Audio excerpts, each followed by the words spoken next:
Hello, Star here in Second Life, and I'm going to walk around Silkwaters Mountain while we talk. The Buddha taught that there are three aspects of existence that we can all see for ourselves if we just know to look for them. And they are that all things are impermanent, that because all things are impermanent, they contain in them the seeds of our suffering, and that there is no one bit of us that we can point to and say, "This is me, my eternal, separate self."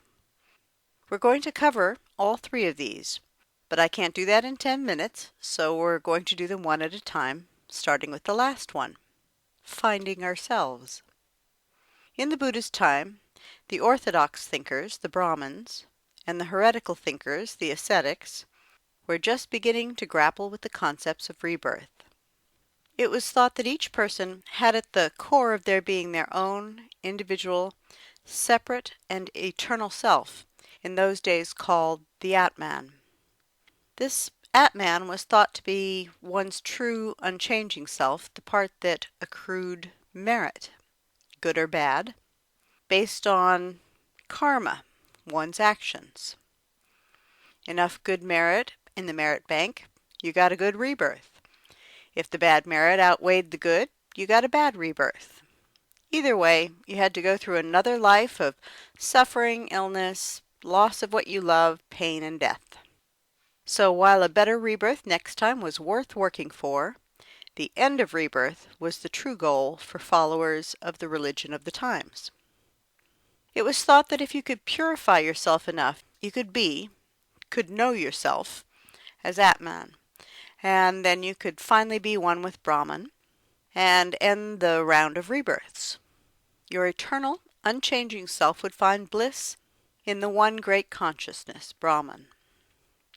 The Buddha taught something quite different, that there was no Atman.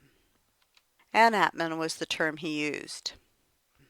No separate self, no eternal self, no unchanging self. The Buddhist theory about why we persist in believing in a self was that those selves are made up of 5 elements that convincingly combine to be perceived by us as a separate and unchanging being.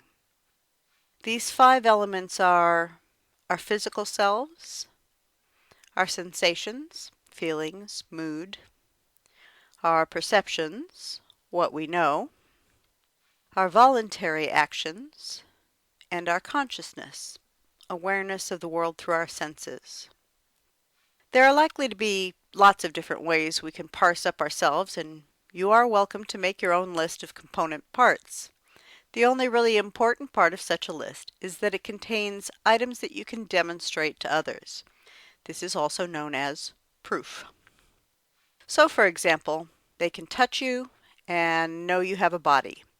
You react when they touch you, so you've demonstrated you can feel. You can talk intelligently about something you've encountered, which means you are able to perceive things.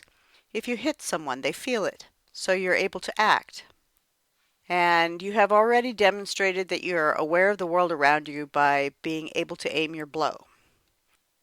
By using our own direct experience, also known as proof, we can investigate the self to see if we can locate what in it is eternal, what is unique, separate, and unchanging. Where is that central core of me-ness? We can start by considering our bodies. Our physical form is most clearly not our eternal unchanging self, and yet isn't it remarkable how much our perception of our body state is a part of our image of who we are at any given moment? When young, we take for granted our body's energy and flexibility and beat ourselves up over the shape of our butts, with rarely a thought about how these will sag or stiffen over time. But they do. So fixed is this image of ourselves, built up in our early days of creating our concepts of self, that when we find ourselves years later with wrinkles, craving naps, we have a hard time adjusting our self-image. Also, we need food, air, and water to live, so our bodies are not separate. Clearly, our bodies are not our unchanging, separate, eternal selves. Using meditation, we can find the same is true of our feelings and moods. Lots of us define ourselves or others by how tender or tough we are feeling-wise, and whether we carry a dark cloud or a sunny day with us wherever we go. Sitting in meditation, we can watch feelings arise. Then if we continue to follow them, we will see them pass away. Moods seem to last longer. We can carry them around with us for days. But if we are mindful, we can see that these too shift over time. If on the way to work traffic goes smoothly and someone smiles at us from the car next door, the day starts well. If a traffic jam makes us late and then we end up with a speeding ticket, the day may not go so well. Our moods and feelings shift and are strongly affected by what happens around us.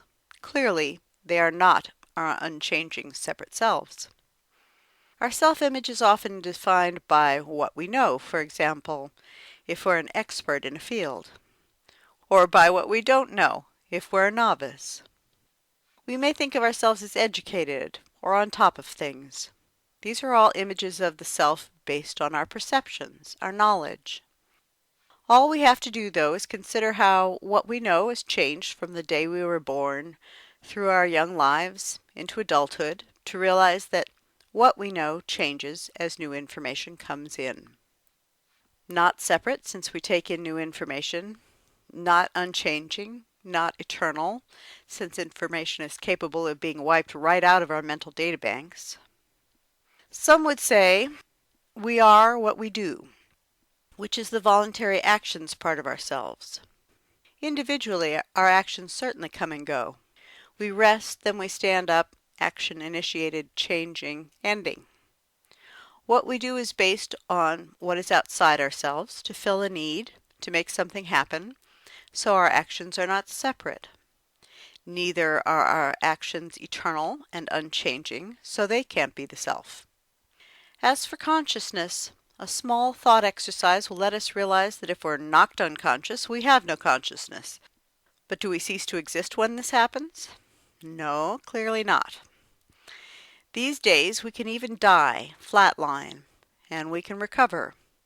So consciousness is not the eternal, unchanging self. Outside factors like a blow to the head can affect consciousness, so it is not separate. How conscious we are of what's going on around us at any moment changes. It can even come and go. Not separate, not changeless. It's not an eternal separate self. Clearly no one piece of us is separate and unchanging, eternal.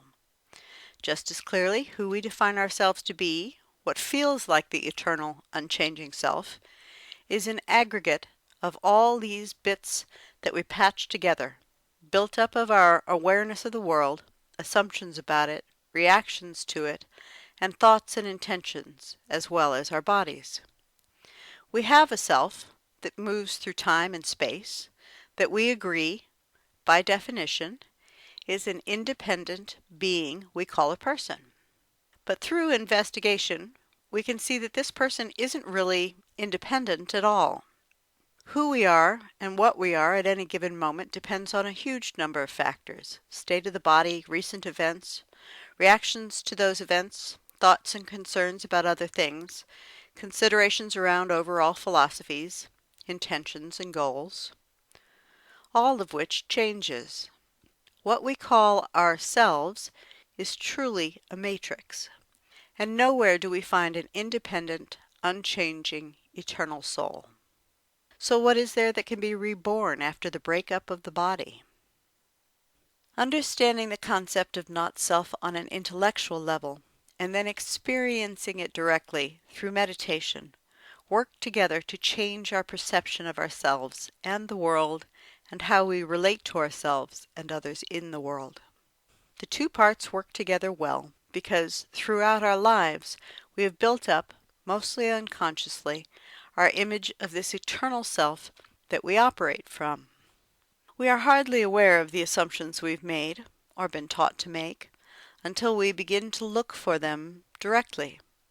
Simple intellectual understanding isn't going to do a good job of replacing the old, unconscious, underlying assumptions with new insights without direct, felt experience of those insights. We need a little time, actually taking the time, to look for that eternal, unchanging self, for it to sink all the way in that none such can be found. So, until next time, if you haven't been sitting in meditation, please sit. You can start with the breath meditation in SB004. If you have been sitting, good job. I'm proud of you for keeping at it. Until next time, then, namaste.